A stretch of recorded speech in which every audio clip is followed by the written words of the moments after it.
अपनी एक सीरीज चल रही है अभी on the homeopathic treatment of children's diseases, and one of the very successfully going series ऐसे रिस्पॉन्सेज आ रहे हैं कि प्रैक्टिशनर्स को, स्टूडेंट्स को काफ़ी फ़ायदा हो रहा है, और यही इन क्लासेस का उद्देश्य भी है।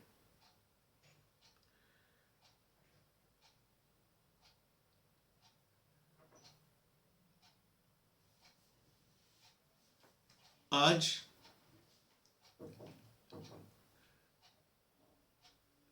थोड़ा सा अपन एक छोटा सा ब्रेक लेंगे।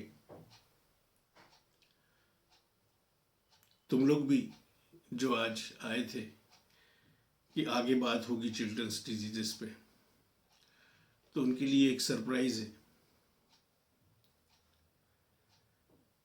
थोड़ा सा टेस्ट चेंज करेंगे। मेडिसिन बहुत हो जाए तो थोड़ा सा रूब्रिक या रिपर्टरी या माइंड का थोड़ा सा उसमें तड़का लगा लिया जाए, या फिर थोड़ा सा ऑर्गन का नमक मसाला डाल दिया जाए, टेस्ट बना रहता है। तो just for a change of taste आज हम एक बहुत ज़बरदस्त रूब्रिक के बारे में बात करेंगे, माइंड के रूब्रिक के बारे में, उसकी अंडरस्टैंडिंग के बारे में डिस्कशन करेंगे। और मैं समझता हूँ कि ये आज के दौर में काफ़ी बहुत ज़्यादा, बहुत फ्रिक्वेंटली, बहुत ही डोमिनेंट तरीके से आपके क्लिनिक में इस रूब्रिक का प्रेजेंटेशन आता है और आने वाला है। ठीक,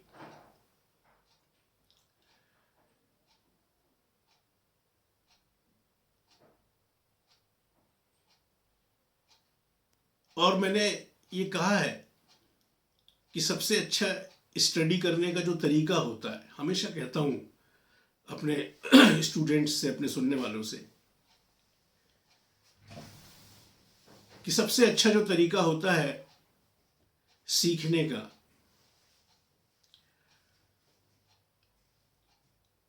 वो होता है स्टडी ऑफ केसेस। केसेस के थ्रू अगर हम स्टडी करें, क्योंकि जो जो सिम्टम्स आपने लिए हैं, जो भी टोटलिटी आपने बनाई है और उस पर आपने सेलेक्ट करके दिया है, रिजल्ट बताता है कि आप राइट हैं या रॉन्ग हैं। अगर डिजायर्ड रिजल्ट नहीं आ रहा है, आपका प्रिस्क्रिप्शन फेल हो रहा है, तो कहने का मतलब जो भी टोटलिटी आपने बनाई थी, जिस भी चीज को आपने सोचा था कि ये है, तो आप गलत हैं।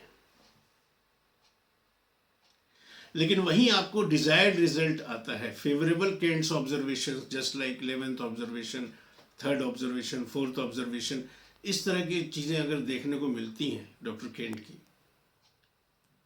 तो ये चीज बताता है कि आप ऊपर वाले की मेहरबानी से, खुदा की मेहरबानी से, आपकी अंडरस्टैंडिंग ने सही काम किया उस वक्त, और आप सही चीज सेलेक्ट करने में कामयाब हो पाए। तो अपना एक केस डिस्कस करूंगा, उसके साथ ही, उस केस के साथ ही मैं आपको समझाऊंगा कि जिस रूब्रिक के बारे हम बात करना जा रहे हैं।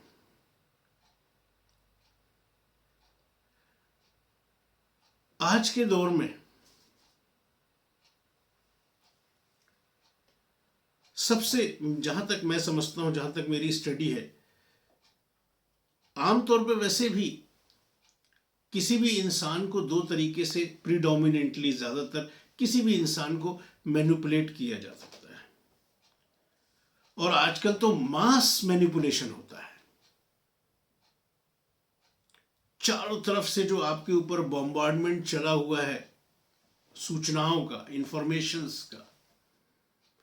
ज्यादातर लोगों के पास वक्त नहीं रहता कि वो इस चीज की तस्दीक करें कि जिस भी चीज को एक्सपोज हो रहे हैं वो फेक है, झूठा है या सही है। और मैंने तो देखा है कि 80% से ज्यादा जिन भी इंफॉर्मेशंस के संपर्क में आप सुबह से शाम तक आते हैं वो झूठी होती हैं, फैब्रिकेटेड होती हैं। खैर, coming back to the point, तो दो तरीके से इंसान को बहुत अच्छी तरीके से मैनिपुलेट किया जा सकता है, और वो है एक तो लालच देकर। What is the meaning of manipulation? किसी को भी मैनिपुलेटिव उस इंसान को कहते हैं जो इस चीज में बड़ा स्किलफुल होता है कि वो कैसे हालात को, चीजों को और लोगों को अपने फायदे के लिए इस्तेमाल कर ले। तो इंसान को दो प्रिडोमिनेंट तरीके से मैनिपुलेट किया जाता है, और वो है एक तो डर से, किसी चीज का डर दिखाकर, और दूसरा किसी चीज का लालच देकर।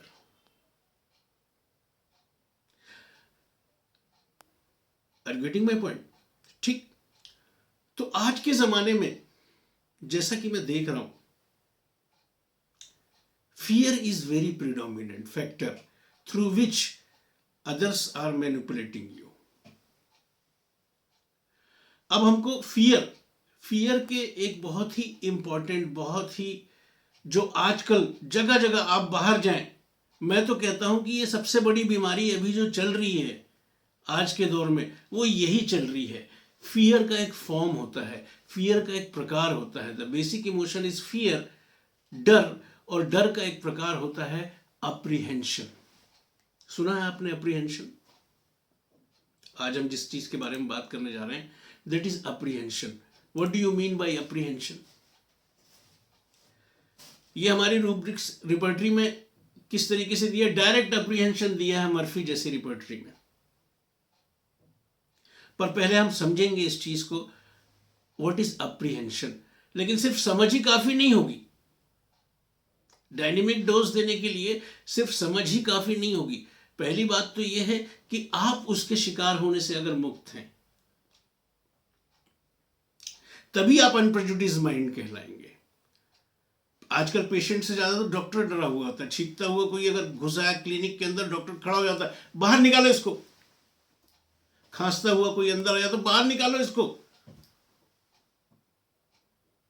पता नहीं कोरोना लेके आ गया, क्या लेके आ गया। होता है नहीं होता है? और देखो कैसा फियर फैला हुआ, कैसा जबरदस्त फियर फैला हुआ है। रोज इतनी तरह की इंफॉर्मेशन, इतनी तरह की इंफॉर्मेशन। जबकि मेरी पर्सनल स्टडी कहती है, मैंने देखा है, ये चीज हमेशा से होती रही है। ऐसा कौन सा वायरस है, आपने पढ़ी है वायरोलॉजी, जो हमेशा एक सा रहता है? वो तो म्यूटेट होते ही रहता है, उसके नए नए फॉर्म्स तो आते ही रहते हैं। कहां तक भागोगे उसके पीछे? बट ये जो मीडिया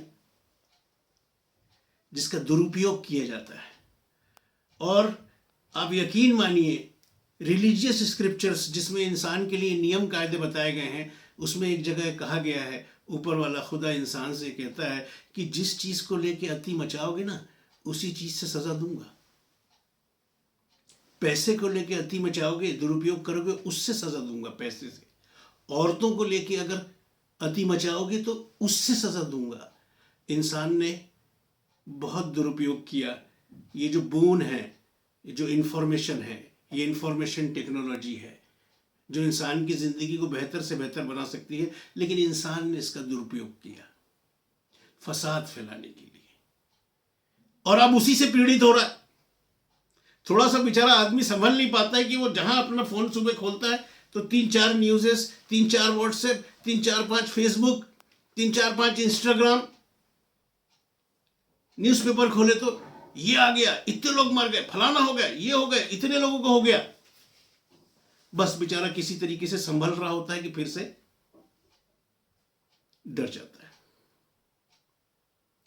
ठीक। सो टुडे आजकल की जो सबसे बड़ी बीमारी जो है, अब क्या होता है कि पहली बात अप्रहेंशन।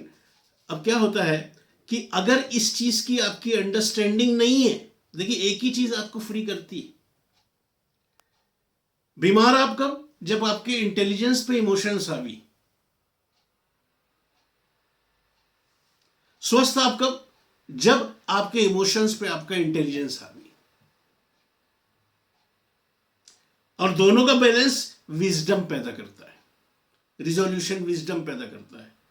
इंटेलिजेंस की अति भी अच्छी नहीं होती, अति तो खैर किसी भी चीज की अच्छी नहीं होती।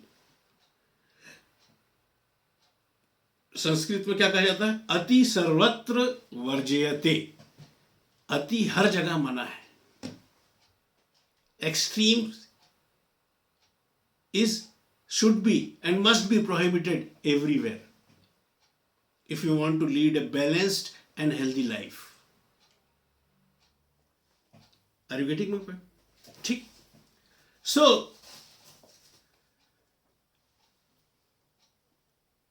अब आप unprejudiced mind, as a homeopath, as a practitioner, आपको अनप्रेजुडिस्ड माइंड होना है तो आपको क्या होना चाहिए?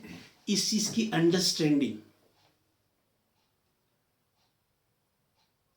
उस अंडरस्टैंडिंग का प्रयोग, जब अंडरस्टैंडिंग कंप्लीट होती है तब आप फ्री होते हैं उस चीज से। और इसकी अंडरस्टैंडिंग के लिए हमको कहां जाना पड़ता है? किन के पास जाना पड़ता है? किन से मिलना पड़ता है? सुपर साइंटिस्ट से मिलना पड़ता है। सुपर साइंटिस्ट आप कुछ भी कह लो, खुदा के वली, अवतार, सिद्ध पुरुष, महान संत लोग। एक बड़ी हंसी की बात, अभी कुछ दिनों पहले मेरे एक वीडियो पे किसी व्यक्ति का, किसी का एक रिस्पॉन्स आया। वो वहां लिखता है कि सर लेक्चर को लेक्चर रहने दिया करो, प्रवचन मत बनाया करो, प्रवचन मत दिया करो। वो मूर्ख आदमी जिस चीज को प्रवचन समझ रहा है, they our life changing formulas, just is like 2+2 = 4। ये फॉर्मूलेज हैं। आपको गरीबी और गुर्बत में रहना है तो ऐसे रहिए, आपको समृद्ध रहना है तो ये करिए और ये ना करिए, आपको मानसिक जहनी चैन सुकून चाहिए तो इन चीजों से बाज रहिए और इन चीजों को करिए। फॉर एग्जाम्पल, जस्ट लाइक आप आजमा के देख लेना, यह आजमाने की बात है। कोई भी साइंस जो है वो प्रयोग में लेने की चीज होता है, वो चर्चा करने की और बहसबाजी करने की और तर्क वितर्क अंतहीन है। बहुत महान लोग तो ये कह हैं कि तर्क जो है एक वेश्या की तरह होता है, जिसके पास ज्यादा दम दरूद होता है उसके बाजू में जाके बैठ जाता है।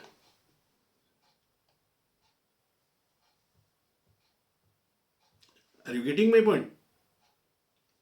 समझ में आ रहा है? तो फॉर एग्जाम्पल, जैसे कि सिंपल सा फॉर्मूला हर रिलीजियस स्क्रिप्चर में आपको मिल जाएगा समृद्धि का। क्या? दान। ऊपर वाले ने बड़ी विचित्र चीजें बनाई हैं। भिखारियों को कुछ नहीं मिलता यहां पे, लेकिन अगर आप दे सकते हो, आप देने वाले हो, आप में देने की कैपेसिटी है, तो जो लोग प्रैक्टिस करते हैं, जो लोग सक्सेसफुल लोग हैं, वो जानते हैं कि दिन भर वो कितने परेशान रहते हैं फाइनेंस वालों से, जो 50 बार एक मछली के चारे की तरह डालते रहते हैं आपके सामने कि भैया लोन ले लो, पैसे ले लो, पैसे ले लो। भिखारियों से कोई नहीं पूछता, जो दे सकता है उससे पूछता है। खुदा ने नियम यही बनाया है, पाने का जरिए क्या है? देना। और ये जो मैं आपको बता रहा हूं, ये फॉर्मूलेस, ये अंडरस्टैंडिंग जो बता रहा हूं, बुद्ध का एक बहुत ही प्रिय वचन है जो मुझे बहुत प्रिय है, और वो है सब दानम धम्म दानम जिनाति। बुद्ध कहते हैं सब दानम धम्म दानम जिनाति, सभी दानों में धर्म का दान सर्वश्रेष्ठ होता है। और अगर मैं आपको कोई आध्यात्मिक नियम बता रहा हूं कि ऐसा करने से आपकी जिंदगी खुशहाल हो सकती है, तो ये मैं आपको धर्म का दान दे रहा हूं। धर्म इज नियम, नियम जाने। तो coming back to the point, अगर हमारी अंडरस्टैंडिंग नहीं होगी फियर के बारे में, तो हम कैसे अनप्रेजुडिस्ड रह पाएंगे, कैसे? और इसकी बहुत जरूरत है। ये जो अपने पेशेंट की, एक पेशेंट आया मेरे पास, उसके केस से रिलेट करते हुए मैं आपको अप्रीहेंशन समझाऊंगा।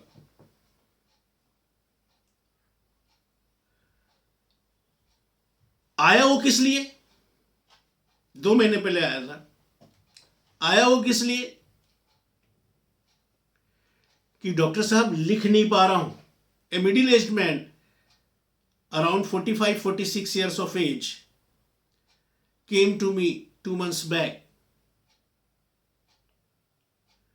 with the complaint of trembling of hand while writing. लिखना दूभर हो गया उसके लिए, साइन करना दूभर हो गया उसके लिए।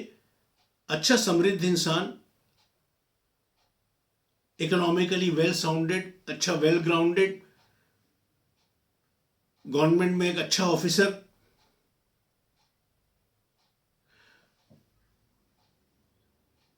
और उसके फादर को, तो डॉक्टर्स ने बोल दिया कि भैया आपकी फैमिली हिस्ट्री में आपको फादर को पार्किंसन डिजीज हो चुकी है, तो आपको भी उसी की शुरुआत है और इसका कोई इलाज नहीं है।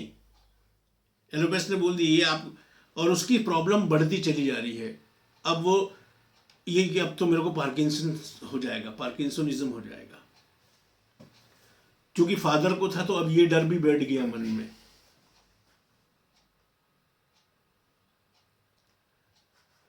ठीक, और भी उसके बहुत सारे सिम्टम थे। Main symptom, chief complaint was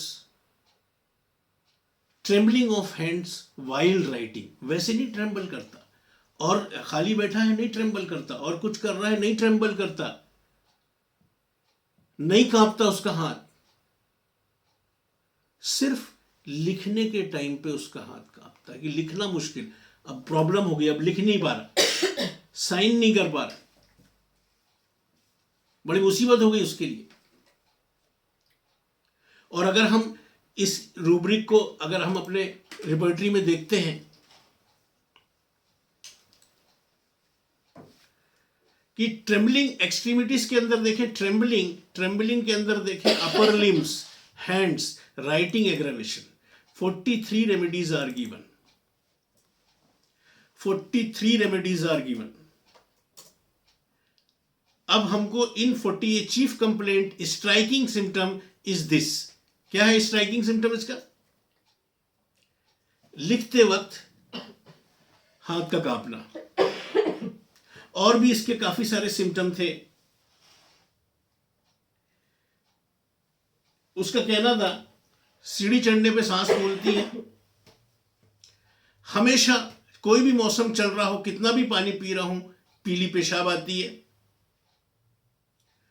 1 साल से बलगम एक्सपेक्टोरेशन का आना लगातार बना हुआ है। पिछले 12 साल से बोले मुझे हेयर फॉल हो रहा है, सब ट्रीटमेंट करवा के देख लिया, अब 3 साल से छोड़ दिया मैंने ट्रीटमेंट करवाना।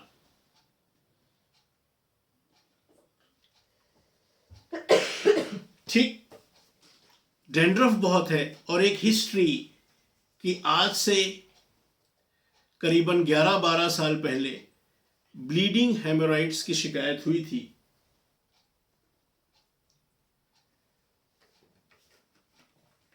और कुछ देसी दवाइयां ली थी, उससे आराम मिला।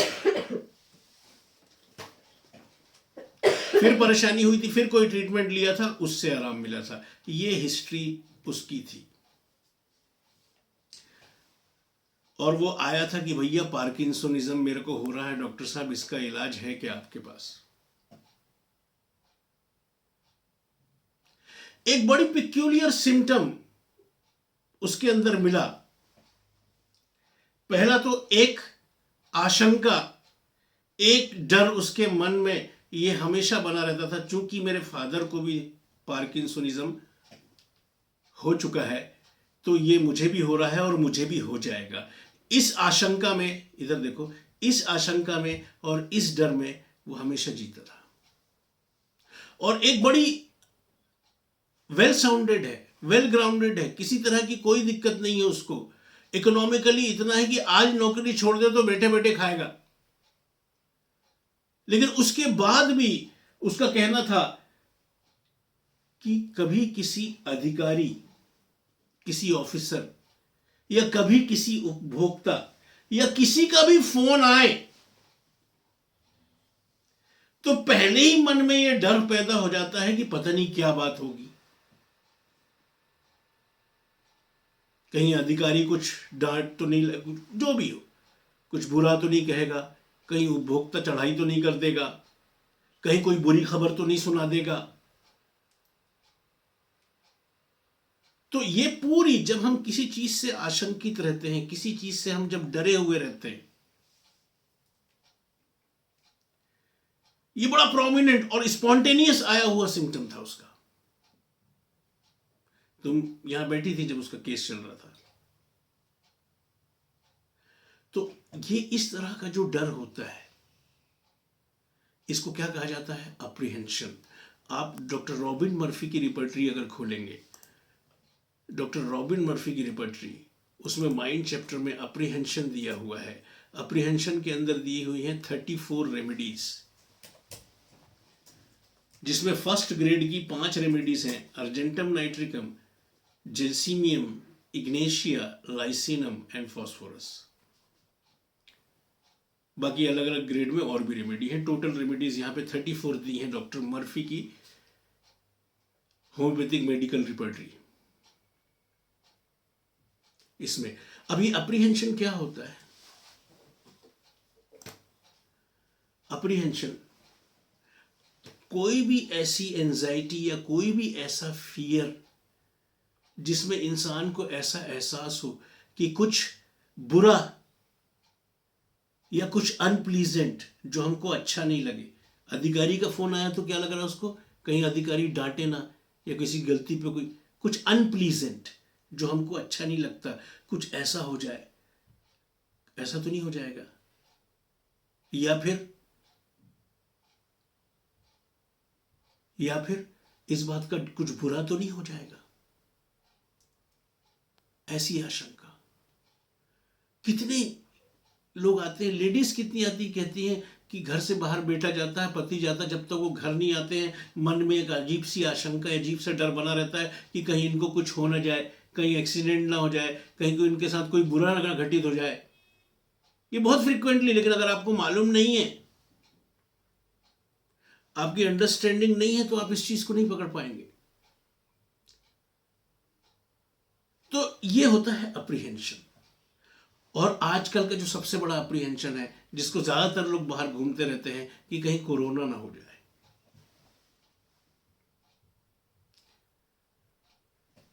ये उसका एक मेन मेंटल सिम्टम था, प्रीडोमिनेंट मेंटल सिम्टम था। और बाकी सारी टोटलिटी मिला के उसकी सिलेक्ट हुई थी phosphorus. And phosphorus LM1, phosphorus in LM potency, LM1, TDS was given for 10 days. And after that, कि 20 दिन के बाद फॉलो अप देना। जब 10 डेज कंप्लीट हो जाएंगे उसके बाद 20 दिन के बाद फॉलो अप देना। 20 दिन के बाद आया, क्लिनिक में एंटर किया, और एंटर करते ही क्या बोला डॉक्टर सुमन? सर आपका बहुत बहुत धन्यवाद, अब मैं लिख लेता हूं आराम से, अब मेरे को वो कंपन नहीं फील हो रहा है, मेरे सांस फूलने में भी आराम आ गया, मेरे को इसमें भी आराम आ गया, मेरे को उसमें भी आराम आ गया। लेकिन एक चीज हो रही है कुछ दिनों से, वो जो 2009 में ब्लीडिंग हेमोराइड्स हुआ था, अभी फिर से ब्लीडिंग चालू हो गई। इसलिए कहते हैं homeopathy is an art also, not only science. Homeopathy की डेफिनेशन जब डॉक्टर हेनीमैन कहते हैं तो कहते हैं homeopathy is a science and art. अब यहां अगर आपको आर्ट नहीं आता है तो आप गड़बड़ कर डालोगे, लेकिन अगर आपको आर्ट आता है तो आपको मालूम है कि ओल्ड सिम्टम रिटर्न आया है, पुराना लक्षण लौट के आया है। और पुराना लक्षण लौट के आया मतलब डॉक्टर केंट का कौन सा ऑब्जर्वेशन, 11th ऑब्जर्वेशन। और 11th ऑब्जर्वेशन क्या होता है, when old symptoms are observe to reappear. और जब ऐसा हो तो इसका मतलब क्या होता है कि आपने जो मेडिसिन दी है वो एकदम सही है, और जितने ज्यादा पुराने सिम्टम निकल निकल के आएंगे तो इसका मतलब ये है कि आपके सामने जो ये केस है ये क्योरेबल है। तो आपको क्या करना है ये भी आपको मालूम है, फिक्स प्रिंसिपल नहीं छेड़ना है। लेकिन जो डिस्चार्ज या जो प्रॉब्लम लौट के आई है, अगर वो टिक गई, जा नहीं रही है, कंसिडरेबल पीरियड ऑफ टाइम हो गया, पेशेंट परेशान हो रहा है, देन फिर आपको बीच में कूदना पड़ेगा। फिर आपको देखना पड़ेगा कि उस वक्त के हिसाब से, स्टडी के हिसाब से रिपीटिशन होगा या कॉम्प्लीमेंट्री होगी या फॉलोज वेल होगी। इस तरीके से प्रॉपर आर्ट की तरह जब आप काम करेंगे तो सही रिजल्ट्स आपको मिल पाएंगे। मेडिसिन सेलेक्ट कर लेना और मेडिसिन दे देना ये कोई बहुत बड़ी बात नहीं है, बट क्रॉनिक केसेस को अगर ट्रीट करना है तो आपको आर्ट आना बहुत जरूरी है। कब क्या करना है आपको अच्छी तरीके से मालूम होना चाहिए, कब क्या नहीं करना है आपको बहुत अच्छी तरीके से मालूम होना चाहिए। तो इस व्यक्ति का जो प्रीडोमिनेंट मेंटल सिम्टम था वो था अप्रीहेंशन। कभी किसी अधिकारी का फोन आया तो पहले से अरे पता नहीं क्या बात होगी, कहीं कुछ गड़बड़ तो नहीं हो गई, कहीं किसी ने कोई शिकायत तो नहीं कर दी। किसी उपभोक्ता का फोन आ जाए, कंज्यूमर का, तो उसमें किसी रिश्तेदार का फोन आए, कहीं कोई सी आशंकाओं में जी रहा है इंसान। अब आपको अगर इसकी खुद अंडरस्टैंडिंग नहीं होगी तो अंडरस्टैंडिंग होना बहुत जरूरी है। तो फियर की अंडरस्टैंडिंग समझने के लिए बहुत छोटा सा समझाऊंगा आपको अभी, उसको आप खुद समझें। और सबके लिए आजकल तो बहुत ज्यादा जरूरी है। आज के टाइम में क्यों जरूरी है उसका भी आपको पता चलेगा। अपने हिंदुस्तान में एक से एक महान संत लोग हुए हैं, उसमें एक जिनकी मैं बहुत ज्यादा रिस्पेक्ट करता हूं, जिनका मैं बहुत ज्यादा ऋणी हूं, जिनसे मुझे बहुत ज्यादा मेरी लाइफ में परिवर्तन आया है, उसमें से एक हैं श्री श्री परमहंस योगानंद जी। नाम सुना है? नहीं सुना?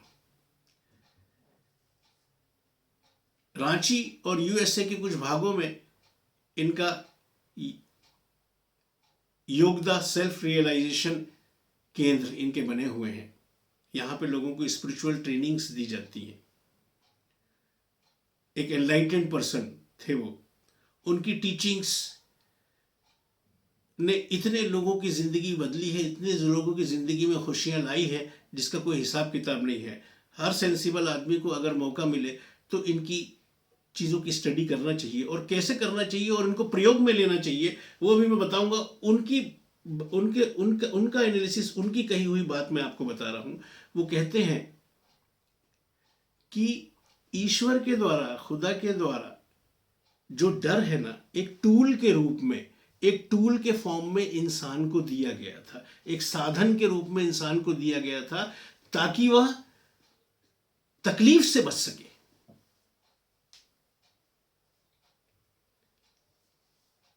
परमहंस जी कहते हैं कि ये इसको बढ़ाने के लिए और इसका दुरुपयोग करने के लिए नहीं दिया गया था, एक टूल की तरह दिया गया था। कैसे? जैसे कि अगर आपको नियम कायदे और सिद्धांत मालूम है, अपन आध्यात्मिक सिद्धांतों की बात नहीं करते, जैसे कि आपको मान लो खाने पीने की ही सिद्धांत मालूम है कि क्या और किस तरीके से अगर आदमी खान पान अपना रखे तो वो बीमार पड़ जाता है, और क्या और किस तरीके से वो अपना खान पान रखे, इसकी जानकारी है, लॉजिक है आपके पास। तो आप कि हाँ मैं इस तरीके से काम करूंगा, रात को खाना खाते ही लेट नाइट खा के हैवी फूड सो जाऊंगा, कुछ एक्सरसाइज वगैरह नहीं करूंगा, पौष्टिक चीजें नहीं खाऊंगा, न्यूट्रिएंट्स वाली चीजें नहीं खाऊंगा, विटामिन्स मिनरल्स का सही तरीके से मैं नहीं करूंगा तो मेरी वाट लग जाएगी, उसको पता है। ये डर, तर्क युद्ध, तर्क संगत डर, ये फायदे के लिए है, तो आदमी ऐसी चीजों से अपने को रोकता है। अध्यात्म के लेवल पे चले जाएं, जो अपने अलग अलग अवतारों के थ्रू खुदा ने, ईश्वर ने जो इंसान के तक मैसेजेस पहुंचाए हैं, उसमें है, जैसे कि आपको बताया कि जैसे कुरान में एक जगह खुदा इंसान से बोलते हैं कि जिना के पास भी मत जाना। And what is Jinnah? Jinnah is adultery, Jinnah is व्यभिचार, जिना इलीगल सेक्सुअल कॉन्टैक्ट्स। अब मना किया है, क्यों मना किया है? क्योंकि उसमें लानत रखी हुई है, इसलिए जो उसमें इन्वॉल्व होगा उसकी जिंदगी में लानत आएगी। आप जाके कोर्ट कचहरी में देखें, ज्यादातर जितने मर्डर और ये और वो दुनिया भर के केस चल रहे हैं, इसमें मैक्सिमम आपको अवैध संबंधों में और इस तरह के संबंधों वाले मिल जाएंगे। मेरी वाइफ खुद लॉयर है, कोर्ट कचहरी की बातों में जो पाला पड़ता रहता है, तो मुझे इस चीज का नॉलेज है। एक बहुत प्रोमिनेंट फैक्टर जिससे इंसान अपनी जिंदगी में परेशान होता है। अब ये एक तर्क संगत डर है कि नहीं, मुझे ये काम नहीं करना है, तो आदमी उससे अपने आप को रोक लेता है और आने वाली तकलीफ से बच जाता है। इसलिए दिया गया आपको। लेकिन क्या हो रहा है आज के टाइम पे? क्या हो रहा है? श्री परमहंस योगानंद जी कहते हैं कि तर्कहीन आशंका, इलॉजिकल अप्रीहेंशन, इलॉजिकल फियर, ऐसा हो तो नहीं हो जाएगा, वैसा तो नहीं हो जाएगा, रोग का कारण है, is a cause of disease. क्या कहते हैं? इलॉजिकल, तर्कहीन आशंका, इलॉजिकल अप्रीहेंशन, इलॉजिकल फियर क्या है? रोग, डिजीज का कारण होता है। और क्या कहते हैं आगे बढ़ के? ये कहते हैं बीमारियों का वास्तविक रोगाणु तो यही है। बीमारी होने का जो ओरिजिनल बैक्टीरिया या रोगाणु, जिस वायरस कह लो, वो तो यही है। बोले कहते हैं नियम समझना, अगर इसकी अंडरस्टैंडिंग, ये प्रवचन नहीं है, ये नियम है, ये आपके लिए है कि आपकी जिंदगी इससे रूपांतरित हो जाए।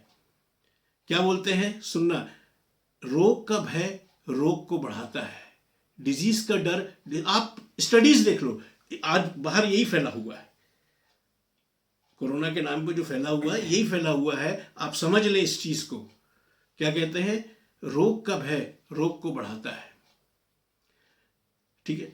क्या बोलते हैं? यदि आप सर्दी जुकाम होने से सदा भयभीत रहते हैं, हमेशा डरे रहते हैं कहीं सर्दी जुकाम ना हो जाए, कहीं कोरोना ना हो जाए, तो ये कहते हैं, ये साइंटिफिक फैक्ट है, तो आप इसके लिए अधिक सेंसिटिव, अधिक ग्रहणशील हो जाएंगे, चाहे आप इससे बचने के लिए कुछ भी करें। क्योंकि डर का क्या इफेक्ट पड़ता है? परमहंस जी कहते हैं कि भय से आप अपने स्नायु तंत्र को, यानी कि नर्वस सिस्टम को, और अपनी विल पावर, इच्छा शक्ति को निर्बल बना देते हैं, कमजोर कर देते हैं। क्या हुआ था? आशंका से उसके नर्वस सिस्टम में आया था इफेक्ट। ये क्या है? नर्वस सिस्टम का मैनिफेस्टेशन है कि जब वो कोई खास काम करने के लिए अपने हाथों को, तो उसके हाथ में वो कोऑर्डिनेशन, वो ताकत नहीं होती है।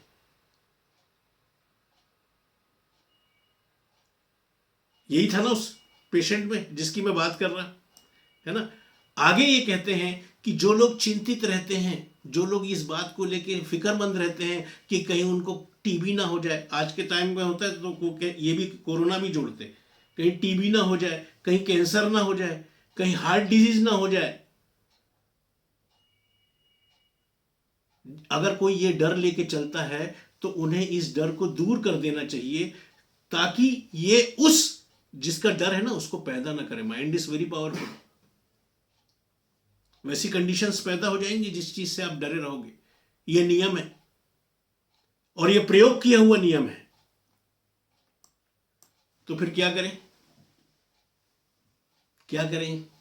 एक तो ये अंडरस्टैंडिंग, कहां से आती है ये अंडरस्टैंडिंग? अगर आपको भी इस चीज की अंडरस्टैंडिंग आज मिल रही है तो कहां से आई? तो ये कहते हैं सकारात्मक विचारों और भावनाओं को प्रेरित करने के लिए, पॉजिटिव फीलिंग्स के लिए एंड पॉजिटिव इंस्पिरेशंस के लिए ऐसे लोगों की संगति जरूरी है जो दृढ़, फर्म एंड पॉजिटिव, सकारात्मक प्रवृत्ति के हों। ऐसे लोगों की संगति करें। और संगति का असर ध्यान रखना भी है, ध्यान रखना। कबीरदास जी क्या बोलते हैं? कबीर संगत साधु की, जो गंधी की बास। साधु की संगत इत्र की खुशबू की तरह होती है, जो गंधी कछु दे नहीं। अगर वो आपको देगा भी नहीं ना इत्र, तो भी बास सुबास, लेकिन वो उसकी खुशबू को नहीं रोक पाएगा। उसी तरीके से हर संगति, जहां भी आप संगति कर रहे हैं, कहां बैठ रहे हैं, कहां अपने आप को एक्सपोजर दे रहे हैं, इसका ध्यान रखें।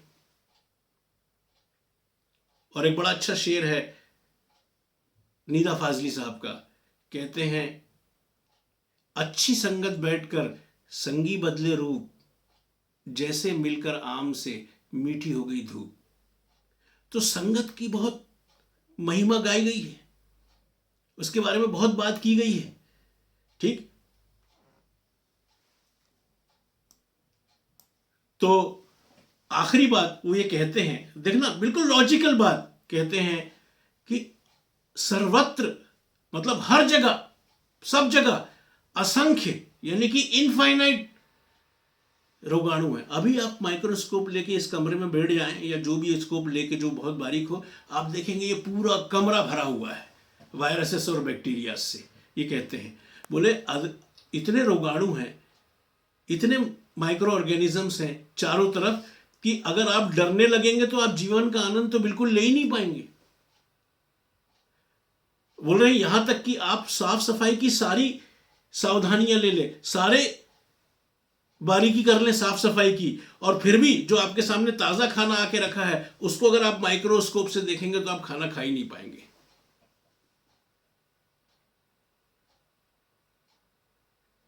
अब ये अंडरस्टैंडिंग क्या करती है? आपको फ्री करती है, आपको अनप्रेजुडिस करती है। और जब तक आपको खुद इस चीज से आप फ्री नहीं रहोगे, आप दूसरों को कैसे फ्री करोगे? तो ये अंडरस्टैंडिंग होनी बहुत जरूरी है आपके पास। ये प्रवचन नहीं है, these our life changing formulas. देखो वो उसके देखो क्या होता है, जब भी कोई एक्सपोजर आता है किसी भी तरह का, फिजिकल या मेंटल,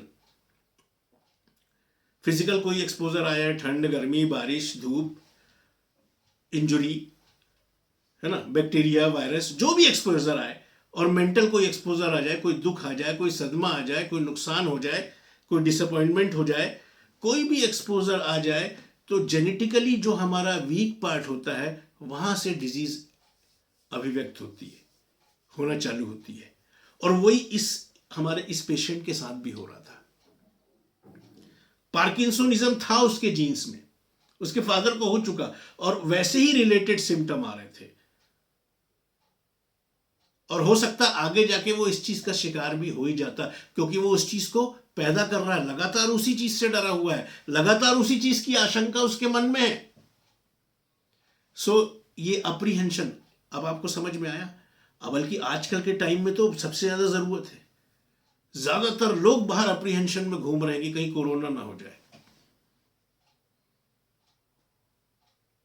ठीक है, तो एटलीस्ट अपने से शुरू करो, स्टॉप दिस नॉनसेंस। ठीक, तो ये समझ में आई कि अप्रीहेंशन का प्रयोग कैसे किया जाता है, अप्रीहेंशन को किस तरीके से लिया जाता है, किस तरह की इमोशंस आदमी बताए, किस तरह की अपनी भावनाएं व्यक्त करे, और रिजल्ट देखो इतना शानदार आया। एंड रिजल्ट शानदार आया मतलब कि हमने जो सोचा था, हमने जो समझा था, जिस चीज को समझ के हमने टोटलिटी बनाई थी, वो सही थी। ठीक, तो ये बहुत कॉमन है आजकल, तो इस रूब्रिक को समझें, ध्यान रखें। दूसरी रिपर्टरीज में ये अप्रीहेंशन के फॉर्म में नहीं दिया है, ये फियर के अंदर सब रूब्रिक फॉर्म में दिया है। Fear, bad something will happen,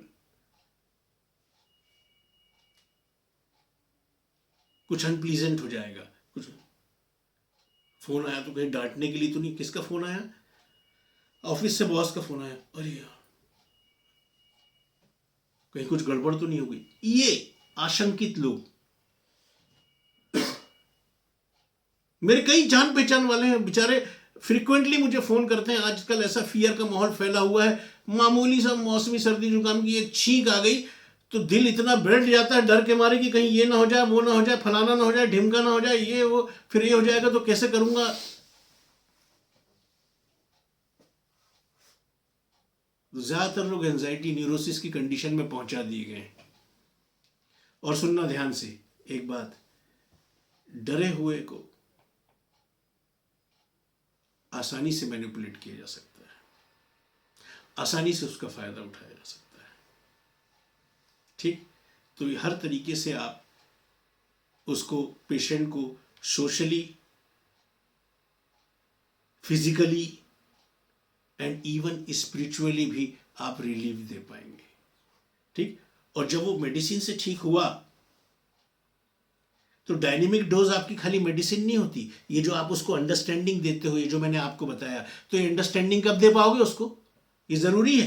homeopathy में अगर आप क्रॉनिक केसेस ठीक करते हो, मेंटल सिम्टम्स वगैरह लेते हो, तो आपको एक ये डायनेमिक, ये मैं एक होम्योपैथिक मैनेजमेंट का बहुत ख़ास है ये, कि इंसान को सही अंडरस्टैंडिंग देना, जिस भी वृत्ति से वो ग्रस्त है, जो भी उसको बीमार किए हुए आपने देख लिया कि इसका मेन फैक्टर जेलिसी है, मेन फैक्टर फियर है, इसका मेन फैक्टर ग्रीड है, इसका मेन फैक्टर एंगर है, प्रतिशोध की भावना से जल रहा है कोई, किसी के लिए नफरत पाले बैठा, तो आप उसको कब अंडरस्टैंड, मेडिसिन से आप उसको रिलीव करेंगे, उसका इंटेलिजेंस फ्री होगा, वो स्वस्थ की तरफ जाएगा, तो फिर जब आप उसको सही चीज़ समझाओगे तो समझेगा। ये रिलीजियस स्टडीज़ क्या देती है हमको, ये जो हम पढ़ते हैं फॉर्मूलेस, ये हमको नज़रिया देती हैं, ये हमको एटीट्यूड देती हैं कि किस तरीके से हम जिंदगी को देखें। जब तक हम जिंदगी को गलत तरीके से देखते हैं तब तक हम परेशान रहते हैं। जब हम जिंदगी को सही तरीके से देखते हैं तो हमारी जिंदगी में सब अच्छा होने लगता है। फॉर एग्जाम्पल, आपने कुछ सोचा था, आपने कुछ बहुत उम्मीद लगाई थी कि ऐसा होगा, और हो उससे बिल्कुल उलट रहा है। अब आपका अगर सही रिलीजियस टीचिंग्स के साथ अगर आपका एटीट्यूड सही नहीं है तो आप डिसअपॉइंटमेंट का शिकार होंगे, आप ग्रीफ का शिकार होंगे, आप दुख का शिकार होंगे, आप निराशा का, होपलेसनेस का शिकार होंगे, आप डिस्करेज्ड होने का शिकार होंगे, डिस्पेयर का शिकार होंगे और बीमार होंगे। फिर वही, उसका असर किस पे पड़ेगा, आपके स्नायु तंत्र, आपके नर्वस सिस्टम पे, और बीमारी के लिए ज़्यादा से ज़्यादा प्रोन हो जाएंगे। और यहीं आपकी अगर सही एटीट्यूड डेवलप हुआ है, सही रिलीजियस अपब्रिंगिंग हुई है, आप बचपन से इस नियम के साथ, यकीन के साथ बड़े हुए हैं कि जो होता है खुदा की मर्जी से होता है, उसकी मर्जी से एक पत्ता भी नहीं हिलता है ना। और जो हो रहा है, भले ही मुझे लग रहा है कि ये क्या हो रहा है, लेकिन मेरे बेनिफिट के लिए होता है, अभी नहीं पता चलेगा, बाद में पता चल जाएगा। अगर ये एटीट्यूड है तो आप अनप्रेजुडिस रह पाएंगे, आपको वो चीज़ें बिल्कुल अफेक्ट नहीं करेंगी, और आप आनंदित और खुश खुश रहेंगे और बीमारी से दूर। ठीक है, स्टॉप।